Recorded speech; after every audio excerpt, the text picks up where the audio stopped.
I don't really do this too often because I don't really like to talk about world events and what needs to happen in the world or what's going to happen in the world.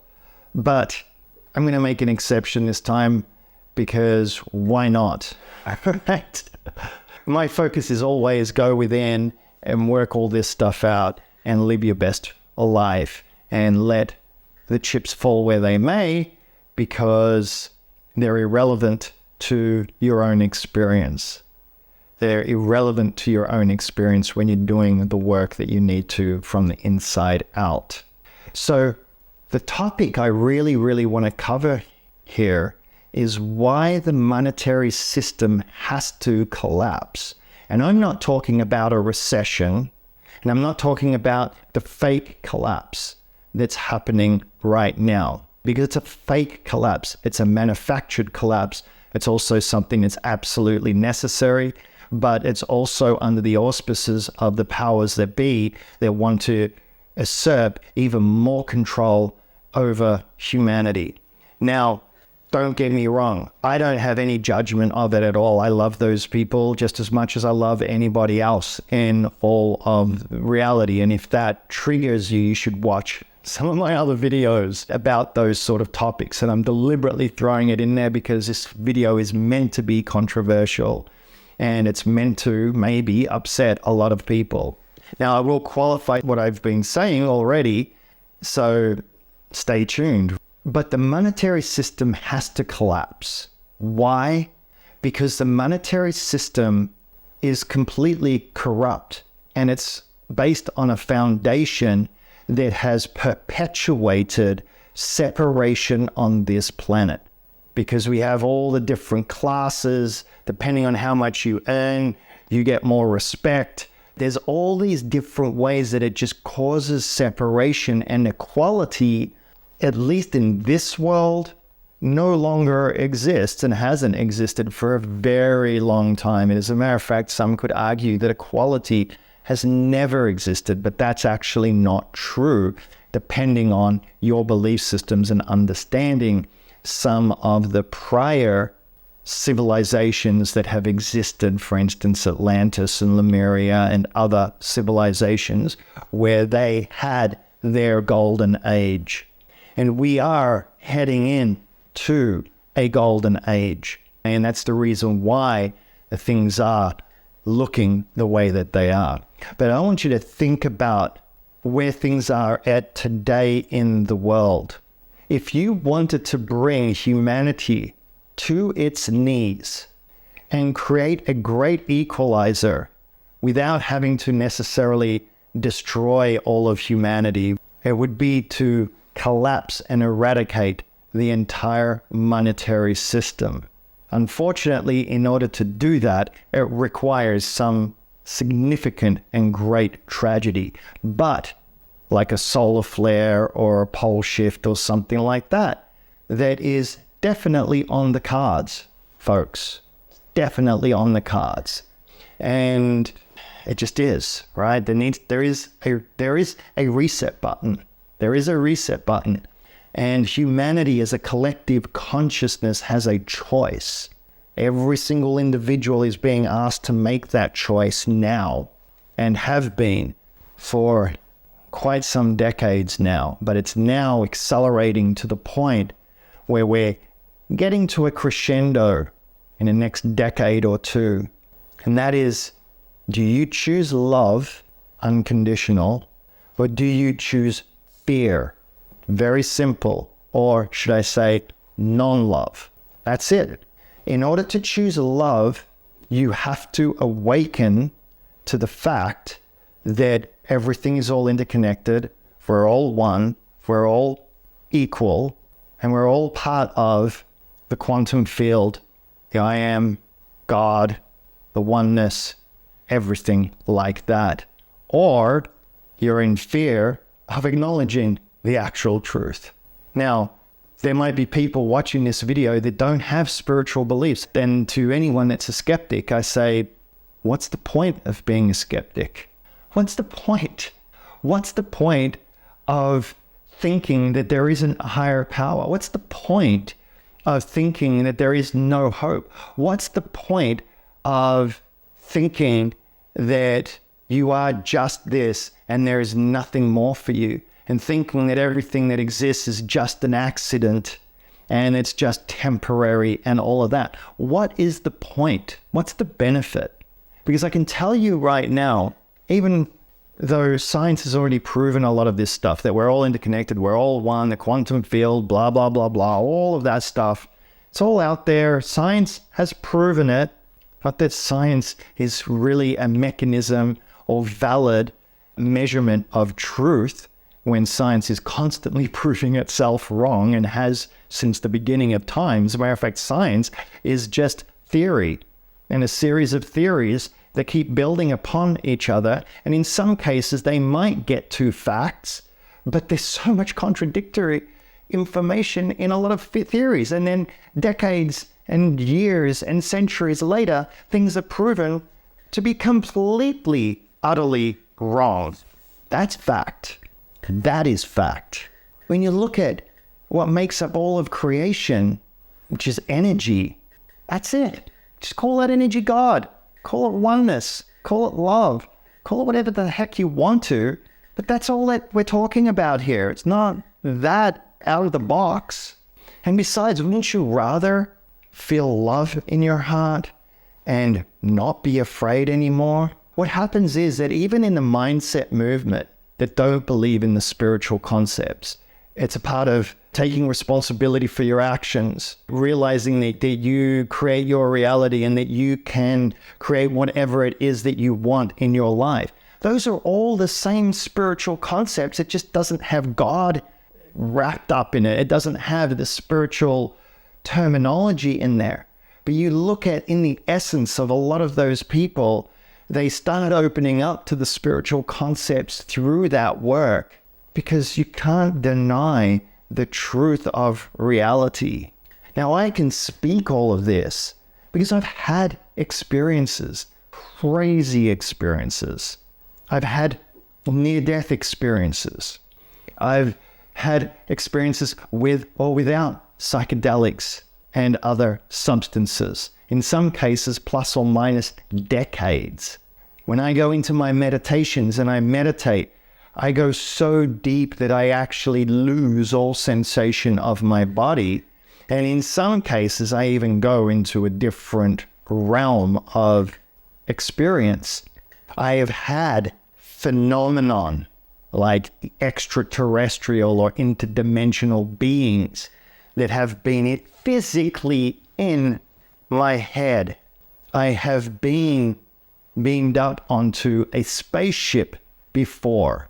Interdimensionally, it was my consciousness, not my physical form.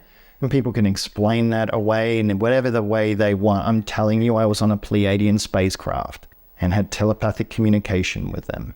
Whoopie-doo. Until you have the experiences yourself, you can't knock it. Besides the fact, how many ghosts and how many UFO sightings and how many phenomenon exists out in the world, only one of them have to be real in order to dismantle the whole argument that spirituality doesn't exist and that there isn't more to this reality than what meets the eye. It's a pointless argument. It's just a stupid one at the end of the day. It's just naive. I get it if you don't believe it, but then do the research and seek it out and explore it for yourself. Mark my words, if you do, you will experience it. You will find it. And I'll teach you if you want, as I teach everyone to go within and to connect with their God self, with their superconscious self, to fully empower themselves from the inside out so that they can create and live the life that they were meant to live and to be guided from the inside out. And when you start connecting with that, watch out, because you can heal anything and everything. Science has actually measurably been able to show that you can change your DNA and your genetics. You can heal it. You can change it through the power of meditation. So many of the mystic things that ancient civilizations and the mystic arts and the woo-woo have been saying since the beginning of time, all the tribes all over the world and their connection to spirit and nature and all of that, everything has energy, everything has consciousness, everything has life. And that life is energy, it's consciousness. So moving back to the whole concept of, if I was God and I needed to equalize everything, I would collapse the financial system in whatever way, shape, or form I possibly can. It's what I would do, because it's out of hand. It's out of hand. And so I sort of laugh amusingly, because look, I've gotten caught up in the whole monetary system, different businesses and investing in crypto and this and that, a hedge against this and a hedge against that and all of that sort of stuff, but not to the degree that everything is out there. Because you look at all the corruption in the world, you look at all the focus on the outer world, it's all vanity based and it's all financial based. You look at all the influencers that are look at me.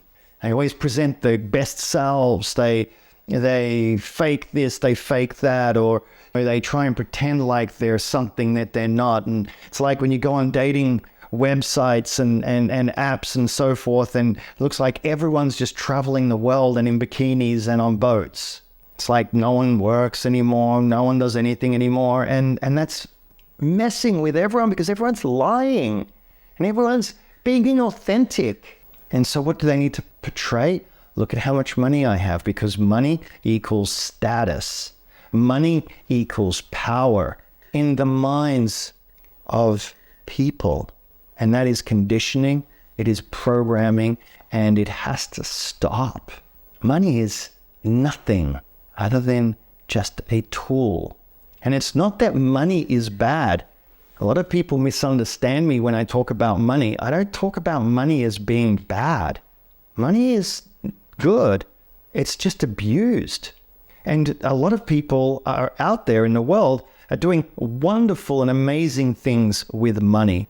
But for the most part, from the collective consciousness of the planet at this moment in time, based on today, 2023, we are in dire straits, and money is the god of humanity. And most people pledge their allegiance to money and the pursuit of money. And their fear-based consciousness is based on the effects of how money is abused and manipulated, and the wastage and all the things that are harmful in the world are based on how money is misused. So if you think that at the end of the day, you usurping as much money as you possibly can, that's going to protect you, it ain't. It is not. There will come a time at some point in the future where money will be irrelevant. And it doesn't matter how much gold you have, it doesn't matter how much possessions you have, none of that will matter. And it doesn't matter who you are today, whether you're the president of the United States, or you're one of the richest people in the world, or you're a peasant. There will come a time where there will be the great equalizer. And I always sort of laugh about the whole money thing too, because what do you think? Let's just say that you don't accumulate a lot of money, right? But you're a good individual and you've done everything right. You just didn't happen to have the means to accumulate a lot of wealth, right? And something happens in the world that causes this leveling field. Do you honestly believe that somebody that has more food than you isn't going to offer you some food? One would hope so. The karma of that would be ginormous. But historically, people have usually come through. So what I'm saying is that the universe always protects its own and will always protect its own. The focus is not about the money and having all this frivolous stuff. Focus always has to be on self, healing the self, removing all the non-love out of self, and becoming the best possible version of you. And maybe that means that you will accumulate billions of dollars. And maybe you'll become one of the biggest philanthropical people that have ever existed. Maybe it won't. Maybe you'll clean toilets and be in love with providing that service.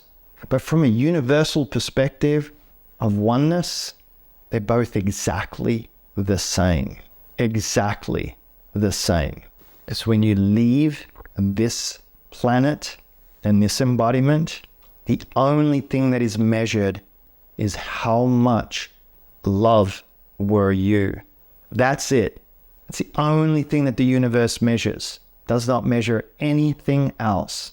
And when you go through and cycle through your entire existence from not only your perspective, but the perspective of every single other individual that you had contact with and that experienced you, holy moly, talk about a hellish experience.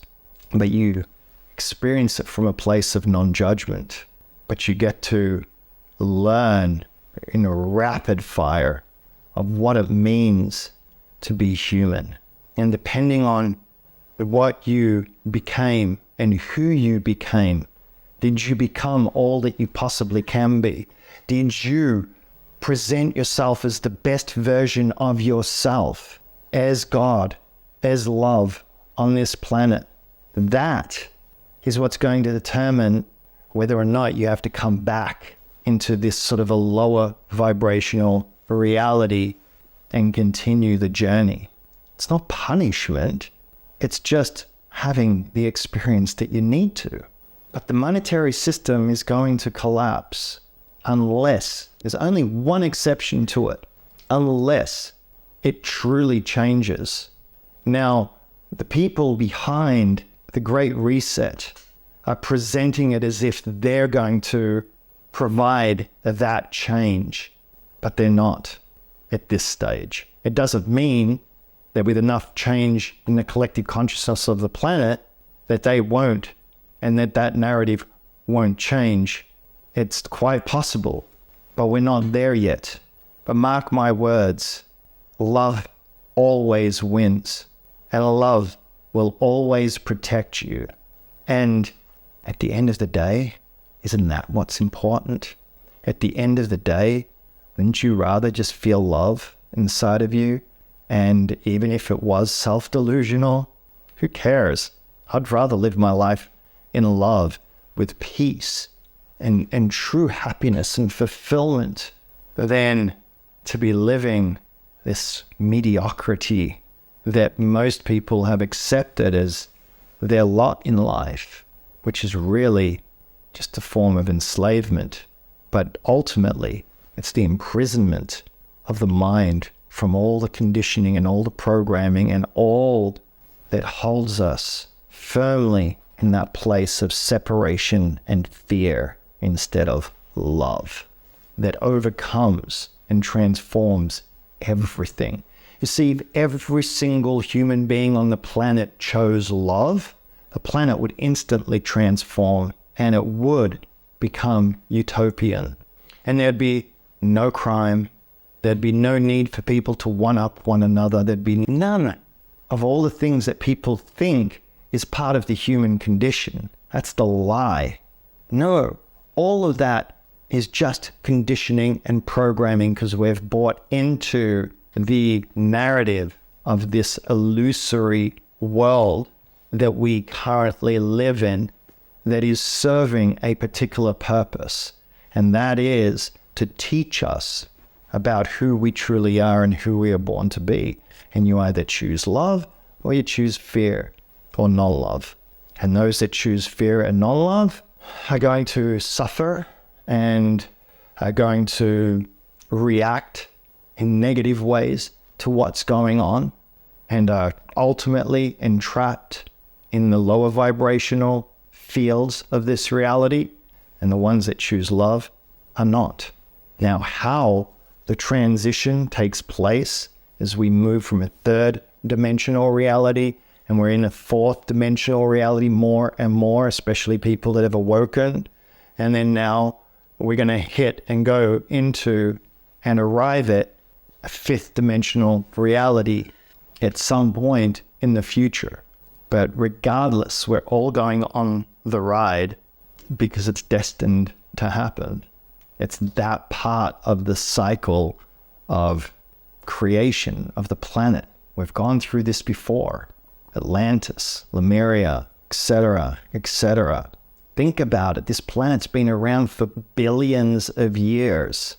There's a reason why all the ancient mysteries are starting to come up. There's more and more civilizations, and there's more and more facts that our conventional history is completely and utterly wrong beyond what anybody could ever possibly believe. Yet somehow the mainstream narrative is still able to present that like it's a fact and won't budge because they're afraid. And the problem is that when you perpetuate a lie, it gets bigger and bigger and bigger and more difficult to step out of. That's what's happened. So it doesn't mean that the intention originally was bad. It's just evolving more and more. And more as time goes on, the karma of that increases and the collateral damage of that increases. And the powers that be will fold. They have to. And they already are. They're buckling. They're buckling because the internal change is happening. And the single fastest way to transform and to break out of the matrix, so to speak, is going within and doing the work within and removing all the non-love out of you.